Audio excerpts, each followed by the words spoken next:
to Exponential Finance, the podcast covering finance, technology and innovation, from our home in Japan and beyond. In a world where rapid technological change makes building lasting strategies difficult, starting with why can be a powerful tool for anchoring an IT strategy. Learn how utilizing Simon Sinek's leadership paradigm helped one Japanese IT organization create a focal point in a sea of ever-evolving strategic imperatives, and how our guest adjusted the proven principles when joining a startup. Christopher Scheidel is a father, international Fortune 100 CIO, entrepreneur, and musician who enjoys finding solutions to complex problems in the finance and insurance industries. Most recently as Chief Information Officer and Vice President of MassMutual's Japan subsidiary, Christopher strengthened its IT organization, culminating in a successful acquisition with Japan's largest life insurer.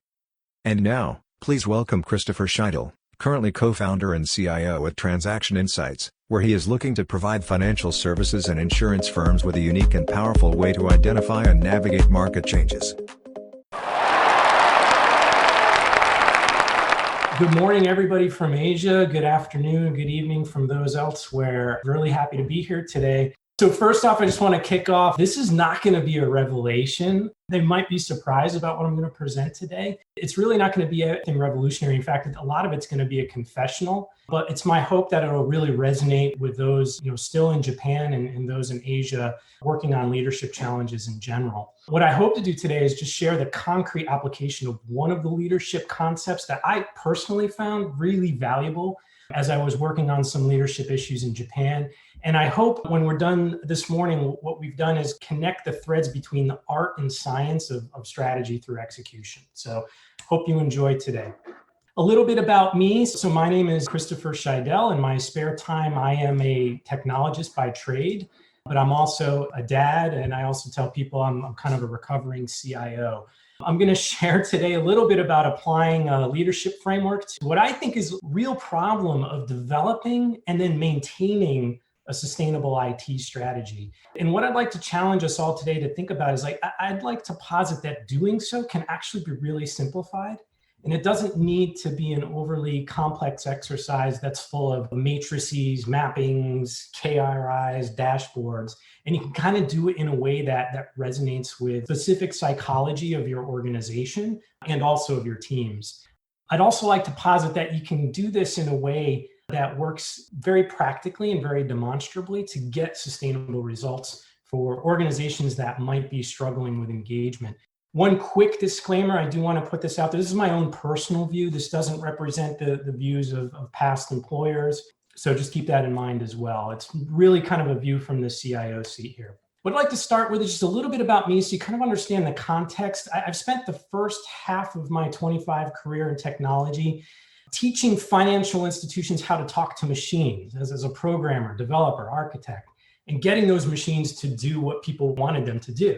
The second half of my career has really been about teaching financial institutions how to talk to their people and getting their people to do what they wanted them to do. And now my current gig, I gave up the corporate thing. I'm more in the startup world now. Very, very different for those of you that may know. My current gig is teaching machines how to talk to financial institutions, both literally and figuratively. It's a heck of a lot of fun. What we're going to do today, though, is talk about this concept that was born out of working in the corporate world and how I've somewhat applied it to the startup world. I'm not a good salesman, I'll admit that off the bat, but here's a quick pitch on what we do right now. I co-founded a company called Transaction Insights. I get the pleasure of building out the core technology and tech stack for this firm. It's a lot of fun. I get a lot more hands-on keyboards. But what we do is really simple. We read the news in real near time, and we distill this down to actionable insights for corporate strategy teams, venture capitalists, private equity firms, and more. Our launch focus this year was the FinTech ecosystem, where we currently provide a top 5 global bank with some information for their corporate development and merchant services divisions. And we also work with a couple consulting companies to monitor specific news on companies they support.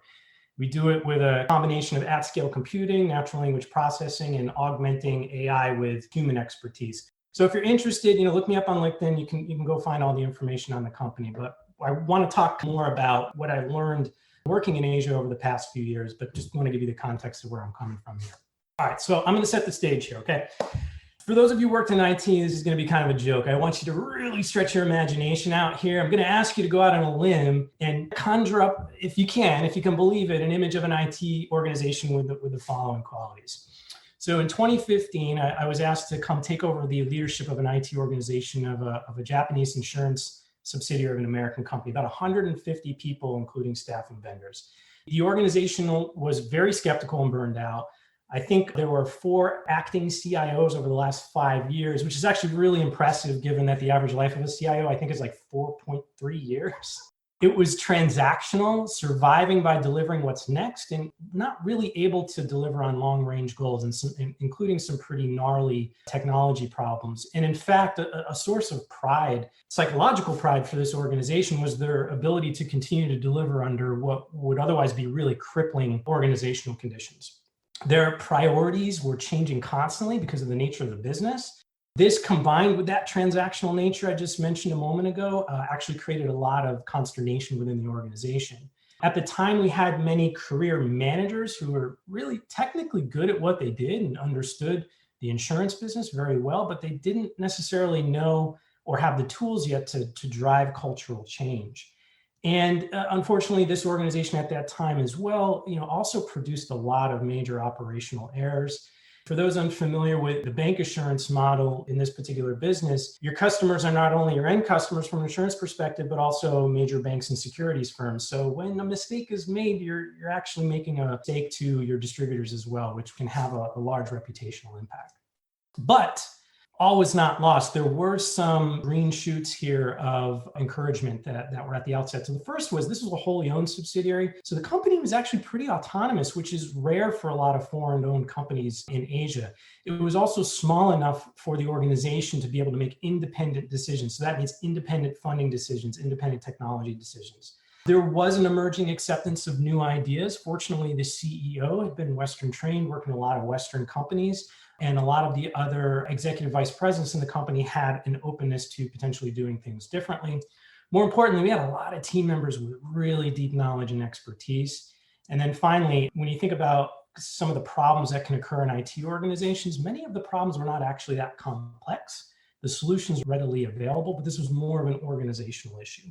So I don't want you guys to leave this presentation going, wow, show me this amazing technology strategy you built. It's not about that at all. It's really about how do you unstick an organization by using this particular technique. So first confession here. This entire approach that I'm about to describe to you was not planned. It was really an accident. I had grown up being an enterprise architect, being what we called like a business systems liaison. I've always worked by going with my gut and what fit my nature in the past as an analyst. So that would mean, inventory systems, inventory business drivers, prioritize, drive execution. I had an arsenal of tools. I like to consider it like my Batman tool belt in my back pocket. And I had a laptop that with all this information on it, that would make this thing a slam dunk. And I had just spent prior to this about 4 years working in an investment context, brand new domain with these new tools, and we were pretty successful. So as I took a step back and started working with the executive team and working with my staff, I looked at this space and I say, this is very complex and there's something missing.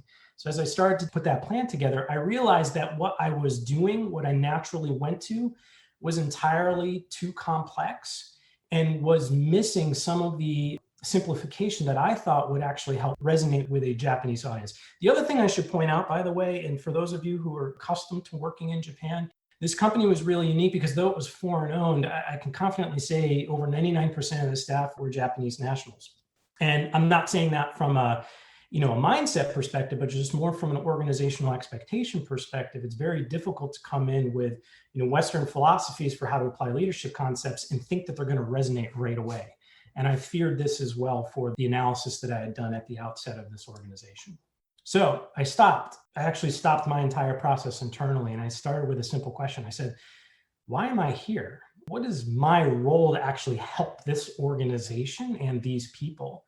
And then how am I going to ensure that I remain happy in my leadership role over my 4.3 years as a CIO, if I can make it that far? So I like to think that this sort of epiphany came as I was, hiking up Mount Fuji. But it was actually inspired by reading Simon Sinek's Start With Why. This was a book I had read before, but I had recently reread through my notes as I was planning my transition to Japan. And it contains such a simple concept that at the time when I read the book, I really didn't know how to apply it. But it was the cornerstone for the strategy that we employed to move forward with this company. And this is what I'd like to share with you now. The second confession I have for you guys here is this is actually not rocket science, and it's not even really original work. So Simon Sinek, for those of you who are unfamiliar, I'll bring you through this process really quick here so we don't belabor it too much. He's an ethnographer by training, but he's made a career out of helping companies and people achieve more. He has a stated goal of building a world in which the vast majority of people wake up every day feeling inspired, safe at work, and feel fulfilled at the end of the day. He gave this really popular TED Talk in 2009, which went viral, and then he published a book and other books. A lot of people will maybe criticize Sinek to say, he's kind of repetitive, like a lot of people who develop these types of leadership frameworks. And however valid or invalid that criticism may be, I think the core concept actually has a lot of value. And Sinek himself actually admits that it's the world's simplest idea. For us to get grounded here, I'd just like to take, maybe 2 or 3 minutes here to go through those key concepts, and then we'll bring it to brass tacks and go through how we implemented this here. Simon argues there's 2 ways to influence an organization: inspiration and manipulation. He deems that both are effective. I think we can all think of times where we've used inspiration or manipulation to get what we wanted. But he argues that inspiration is truly the only sustainable approach. One way to think about it is getting repeat business through price discounts versus loyalty. The difference between repeat business through price discounts and boiling it down to the common denominator and perhaps loyalty is that if you have loyalty and you're motivating people with loyalty, people will keep coming back despite higher prices, mistakes. For those of you who have been Apple fans for a long, long time, I'm sure you could probably remember periods of about 5 years where Apple was kind of going off the trail and then coming back. We'll get back to Apple in a second, actually, because they've got a really interesting story that fits in here. And manipulation works. We do it all the time. You see it in pricing, you see it in sales promotions, you see it in bonuses, incentive schemes, et cetera. But Simon argues that it's not sustainable. And the reason why is because there's a big difference between leading with inspiration and manipulation in terms of where leaders put their focus. And this is the core concept here. So he argues about the golden circle. Every organization knows what they do, the product or service they offer. He argues that some companies know how they do it, how they're different, but very few companies actually know why they do what they do. And oftentimes it's not to make money, that's the result. The why is really, why do you get out of bed every morning? What's the company's purpose? Why should people care? Most organizations will communicate from the outside in. This is sort of the default way, and then have some call to action. So in the case of Apple, he makes the argument, we make great computers, they're beautifully designed, easy to use, want to buy one? Okay, maybe. But people don't buy what you do in the end, they actually buy why you do it. So he argues that leaders and organizations that communicate from the inside out are actually leading through inspiration. And he gives a very unique perspective from Apple Computer. He says inspiring organizations start with why, and they work their way out. So an example of Apple, everything they do, they believe in changing the status quo, thinking differently. The way they do that is they design products that are beautiful and easy to use, and they just so happen to make computers. You want to buy one? The why engages you emotionally, while the what and the how serve as the evidence for the belief. So that's the key concept. One other key point here I just want to point out is that Sinek argues that true differentiation, be it business results or org performance, occurs in the connection and the coherence between the why and the how, not the how and the what. This is really involved in building trust. And for those of us who have worked in Asia, we can understand that trust typically takes longer to build. It's much harder to build it at the same speed you would in perhaps European or North American or South American organizations. And it can be much easier to lose. So building trust is achieved when there's that consistency of communication between why, how, and what. And the feeling of success, either personal success or organizational success, is ultimately tied to the why. The what is just the achievement that you see or the outcome of the proof of that success. I think a lot of us could probably think of people who make a lot of money, have a nice apartment, get everything they want, but still flop through life feeling unsatisfied no matter how much they actually achieve. It's because they're potentially measuring and managing to the what, not to the why or the how. So this was the key concept that we had used to build the strategy. We spent about 10 minutes talking about kind of these abstract concepts. I want to actually bring it now to what could you actually do to leverage these concepts to build an IT strategy for an organization in Japan. So in looking at this organization, the dichotomy was pretty stark. It was clear that it had been managed via manipulation in the past and not inspiration. So I thought this might be a good approach, but there were a few tenets that I kind of had to process and put in place first in order to make this work. The first was that I didn't want nor have time to teach a new management methodology to a team of 150 or more people, as well as a peer management team in a language that I'm not a native speaker in. I would need to do that just to get started. The second was that life was moving way too fast and there was no time for another fad by the fifth CIO to be truly absorbed and adopted. And in addition, we were also deploying other management techniques like huddles and visual management, which in my opinion were actually just a crutch so I could get visibility on the organization before we're able to deploy something more sustainable. The second one here, I say no executive speak. It had to be simple because our day-to-day operational language was Japanese. We needed to make sure that all the senior managers in the organization could latch onto a concept without having to learn a new language and a new vocabulary and a new conceptual framework. And then the last point is any methodology that was going to take a lot of time here was just destined to fail, and we would lose our opportunity to strike quickly. So we knew we had to move fast. Let's talk about why. Developing a why can be a very emotional exercise. It certainly was for me. It's probably actually the most difficult part of this process. My personal why started with the following philosophy of my view as organizations, not as pyramids, but as trees. And this is not a unique or original idea. It's just one that really resonates with me. In my view, organizations are more like trees. I thought about my branch as the CIO and what I'm here for. My role is to provide nutrients and support ultimately to our senior management team, who them and of themselves are supporting the staff. And the staff are the folks that are doing the majority of the day-to-day work. And that's ultimately where the fruit from the tree is produced. When you look at an organization from this perspective, it changes your approach on what you value as a leader and how you bring your value to an organization ultimately to support its objective. And I spent a lot of time sharing this personal philosophy over a period of about 6 months before we even started the strategy process to our senior management team. Ultimately, what we did is we took those ideas and started a conversation around why were people coming into work. Now, I won't tell you that ultimately we aligned on everybody having the same why. I think that's kind of impossible. But what we found is ultimately a few tenets that resonated with the organization. I'll actually show you the actual two that we landed on. The first was, and many people in IT, I think, can resonate with this, IT professionals in general are in a really unique position because they're at the center of a transformation that's happening in all industries that is increasingly relying on technology. So what a cool place to be as a professional if you have a role working with nearly every single part of the organization. We felt highlighting this as an organization would be a great motivator. Our IT professionals are at the center of this, and they have an opportunity to contribute to what the company's trying to achieve from multiple perspectives. That's a really cool starting point. And I actually shared with the team, that's one of the reasons why I was getting up in the morning. That's one of the reasons why I moved to Japan to help this team out. The second was a little more personal, that we believe that our people deserve to have their efforts directed towards meaningful and challenging work that both satisfies them through growing their careers and growing their intellectual curiosity, but of course, as a baseline, satisfies the need to grow the business and achieve its business objective. These two items became our why. And what was really interesting is we didn't use the phrase why. I think if I recall correctly, we actually used the phrase core beliefs. And I think through deep conversations with the management team, we kind of talked about if we use the word why, is it actually going to resonate?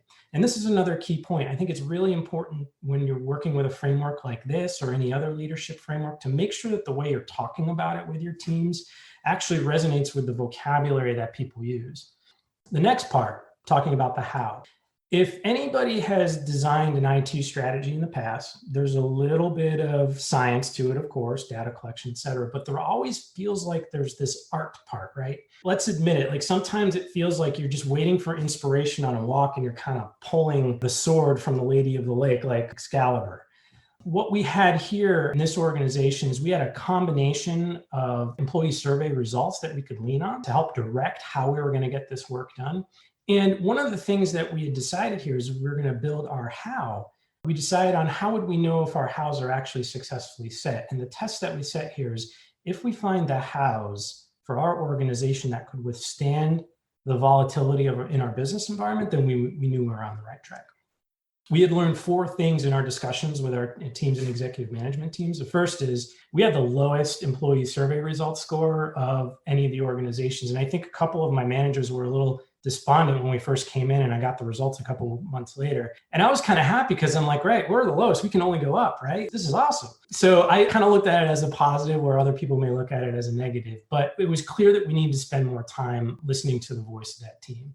The other aspect that we had delivered on our how as we began forming it is we knew we were capable of delivering business value while improving quality, but the direction of that work really needed some steering. The efforts in the past weren't coordinated and we're getting shortages of resources. Prior management teams were really afraid to say no to make room for the truly needed yeses. This model of bank assurance was moving very quickly at the time. I think it still is. And we couldn't change the pace of shifting gears to remain competitive in our markets, kind of like changing the wheels on the bus while it's actually still rolling. And I think at that time we had an industry-leading cycle time, but it was mostly due to an overworked IT team. We knew we could sustain that, but we just knew we had to do it differently. So changing the way we do that work became another pillar of the how in this strategy. And then lastly, we had a massive underinvestment in cybersecurity. So I wanted to make sure we were rolling this in. Due to our business and growing needs, we really need to shore that up. But rather than put cybersecurity as a focus of the strategy, we worked to reframe this as a how, again, that could withstand the test of time. And it ultimately became a very simple statement about protecting our customers and distributors. A few observations on the how. These observations about working with our teams and some of the problems ultimately became the how, which ultimately became our pillars. And again, back to the whole language issue, you kind of look at it from Sinek's framework point of view, this becomes our how, but ultimately in our strategy, this became our pillars. Now, one of the key things with the how here is to make sure that you're defining your outcomes and measurements to the how, not necessarily to the what. That's a really key point in sustaining this beyond, which we'll talk about in one moment here. So what we attempted to do here is define what outcomes we're attempting to achieve with each of these hows, and those outcomes were directly aligned. So in the case of listening to the voice of our team, what should we expect to see? We should expect to see improved satisfaction with work. In case of making sure we're focused on the right work, we should see larger contribution to sales and net operating income. Improving the way we do things, we should become more efficient in our work processes.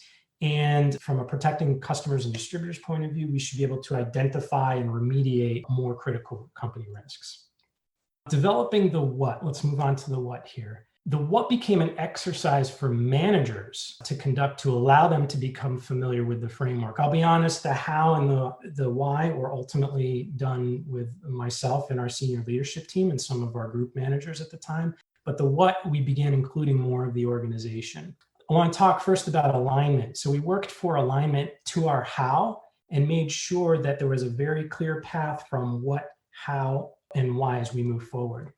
The other aspect of setting the what was the expectation of change. One of the big things that we heard from our team is they felt like they were getting whipsawed every time a new CIO came in or every time a new distributor asked for something new. We knew that the what in our business, we were not going to be able to control how volatile that was. So that what would have to constantly change within our business over time. And we had to build that feature into the strategy. We also wanted to focus on achievement. It was really important to note, however, that of course results had to be achieved. So we asked line leaders, what are you going to do to actually support these pillars and put them in the driver's seat? And then the other thing we really had to focus on was conflict resolution at the senior management level. You can't always do everything all of the time. And the last point I wanted to point out here is shared objectives. So objectives are set at both the top level and department level, but then ultimately were rolled up into a single set of departmental objectives. One of the examples you can think of is drawing up a portfolio management process. That might help you do a better job of working on the items that matter. Another example of the what here might be to invest in critical and competitive skills. Can we do that all the time at the same pace? Probably not, but we should still be focused on listening to the voice of our team and focusing on the work that actually matters. So these became our objectives. The other thing that's important to understand here is the projects and initiatives that support these what objectives. That was a more mechanical alignment of individual projects and initiatives that ultimately support the work that we were trying to achieve. They were not included in the strategy here on purpose, and we actually didn't include them in our strategy documents. And the reason why is because we wanted to reinforce the fact that, and be very explicit, that these are very dynamic in nature. So you can often say, all right, here's our plan for the year, and know that that plan is going to change drastically when funding change or business conditions change. And by defining the strategy around this framework, we got out of the mode of feeling like we were reinventing our strategy every time the business conditions changed and focused more on how the individual elements were supporting that business strategy over time. I'm not going to go through all the things that we did, in detail. That's probably boring and not appropriate, but I do want to kind of walk it through piece by piece so you kind of understand how these things are connected. So here's a great example. We already talked about people deserving to have their efforts directed towards meaningful and challenging work. That was our why. One of the hows that support that is focusing our resources on the work that matters. One of the key pillars that we had put in place here in terms of the what was improving the quality of IT finance, project management to promote better business decisions on IT expenditures. And one of the projects or initiatives that actually supported that was enhancing the portfolio budgeting process. So the really cool thing about this is when you stop by and you're talking to the leader managing this project, you say, hey, why are we enhancing the portfolio budgeting process anyway? Why does this matter? You can kind of walk it up the chain. And the conversations become less around, what are we doing to enhance the portfolio budgeting process when there's a problem, but more of, are we still doing the right thing to focus our resources on the work that matters? Are we still doing the right thing to improve quality of IT finance?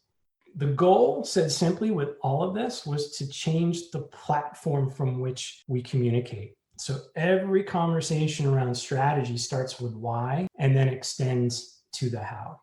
The core beliefs and the pillars become the foundation for communications. It becomes a very simple framework. It's easy to understand. Here's a really cool part. You go to a nomikai, right? You can have a conversation in a bar on these 6 points without remembering a huge strategy deck. I mean, that in and of itself is actually a really great value add because you can have conversations with more junior members of the team and actually talk through this and get their opinions. So it becomes a really great way to ground yourself in a foundational strategy without having to overly design it in a complex way. Again, the measurements here are really based on the pillars. That's another key one. So when we talk about end of year reviews, you talk about personal performance, you talk about company performance, you talk about IT performance. All of those metrics ultimately get built around these pillars. And what the really cool outcome of this is sometimes you generate these metrics and you're not really sure if you have the right metric. And many of read anything about management, you're going to get the results that you measure, right? So if you're measuring the wrong thing, you could potentially get the wrong results. So the nice thing about this is it actually tightly couples the measurements with the how, not necessarily did we complete on that project on time? Yes, of course, that's important. But are we actually focusing our people on the work that matters, and what is the evidence for us doing that? So those measurements become completely grounded in a different aspect of the strategy. And then finally, the execution is measured against the objectives, not necessarily the individual projects or initiatives. So that's kind of a walkthrough. I'd like to talk a little bit about the results. All right, so let's talk about the results here. So I mentioned before that we had the lowest engagement survey results scores. Over the following 2 years, I believe we had the most improvement in those scores. So we didn't make it all the way up to the top, but we certainly had the most improvement. I like to think we were the comeback kid or the bad news bears winning the title at the end of the year, but still not the best team. At the end of my tenure in this organization, it culminated in an acquisition. One of the really interesting features about this strategy is we have very open discussions about what it means to people. So as that acquisition was happening, we knew very clearly those who were planning to potentially leave the organization and those who would stay. And during the acquisition process itself, the IT organization had one of the lowest turnovers of any of the organizations, despite the news being out 8 months before the completion of the deal. We had a great reduction in unplanned overtime. We were judicious about where we needed to apply overtime now. We were able to make better decisions and ultimately resulted in about 75% reduction of unplanned overtime. And we also saw overall risk reduction. We were able to focus on some longer term items and tie it back to protecting customers and distributors. And I'll be honest, this result was largely due to the focus of the strategy, not within the IT team, because they get it. They understand the need for this investment, but with the senior management team, my peers. Through talking about protecting our customers and distributors and understanding the importance of that strategy, we were able to secure not all, but most of the necessary funding needed to make significant progress on that initiative. And then perhaps most importantly, we did see over those 2 years ongoing improved delivery, business delivery in terms of not only quality, but also date accuracy in terms of when do we plan on delivering that. So one of the things I did as I was preparing for this discussion, I took a step back and say, why did this work? Was all of this attributable to this, amazing strategy we built? The reality is no, not all of it can be attributable, but I do think there were some key aspects that I wanted to share with you that I think are important to point out. So the first reason why I think this worked during this time period is it shifted the psychological focus of the organization from a mandate, I must do this because somebody told me to do it, to a reason. It's not about a single manager or a group of managers telling people what to do. Pillars and the objectives in the end would have largely been the same if we had taken a more traditional approach to building an IT strategy. But said simply, the strategy was a lot more relatable now. It was more personal. And I think for trying to create an organization to get it stuck out of a rut and to move it forward, creating that personal connection for the members of the team was quite important. It created psychological stability for what I mentioned before, this IT team that had been whipsawed through prior leaders and crushing business delivery requirements. This concept was able to withstand, pretty large changes in the business environment without feeling like the bedrock for the strategy of the organization was also constantly changing. So it gave people an anchor to relate to moving forward. And the one that I really liked is it really simplified communication. So explaining IT strategy to my chief legal officer was a lot easier when I was using the same language I had used to build this strategy. It almost provided like a vocabulary with our executive sponsors, and it made those conversations more intuitive to those senior leaders and easier to get buy-in for large initiatives or key concepts that needed to be communicated laterally through the organization. So I was going to ask a sales organization to defer a particular investment for a period of 3 or 4 months so we could get something done in IT. Having a conversation at this level about the why and the how is a lot easier than saying, well, you see, this is part of our strategy. It's item 4B2. And we said we were going to do it, so we need to do it. It actually aided me in my discussions with my peers quite a bit. Lastly, results were measured against the how. I think in the end, we were very focused on making sure we were measuring the right things. Of course, we still measured project delivery, on-time delivery, but those didn't become the focus for what we were trying to improve. And people, the team and the managers were more focused on changing the outcomes at the how level as opposed to the outcomes for any individual given project. And what was interesting is even though we weren't holding people accountable at that detailed level, those things automatically happened as a result of focusing 2 layers up. Now in the startup world, I mentioned before, we kind of made this shift, or I made this shift last year. I started thinking a little bit about, how has this concept translated to a more fast and free, by the seat of your pants type business environment? Thinking about this, I think there were a couple things that really resonated with me. The first was criteria for choosing principal partners. If you're going to start a business with somebody or you're going to invest with folks, this concept can be very powerful as a criteria for choosing, who you choose to partner with. In fact, before I had started with Transaction Insights, I had about a month of deep discussions about why we're starting this company and what's the purpose and what are we going to be, not like why I want to make money or I think I can reach $1 million in revenue in 1 year, but what does this matter in terms of your life goals? The second, which is actually super important, is the hiring and onboarding strategy for a set of hires. Making sure that people are on board with what you're trying to achieve as an organization and what you're trying to achieve personally and professionally. This is especially important in a startup context where you're asking people to play multiple different roles. In a corporate context, you can kind of get away with having somebody not completely aligned if they're playing a very narrow role. In a startup context where you're asking somebody to be your head of social marketing and analyst, and oh, by the way, I want you to do analytics in Python, having somebody who's motivated and understands the why of the organization is quite critical. And then the last one, when you're seeking early clients and partners, finding people who share your values and who share your vision for what you're trying to do can be extremely important.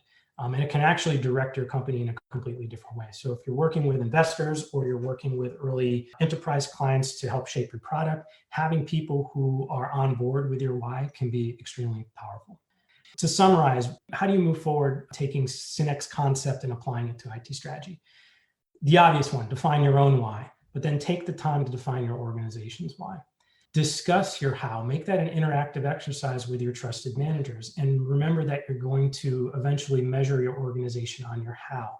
If your how is constantly changing due to your business environment, you're probably not defining it from the right perspective.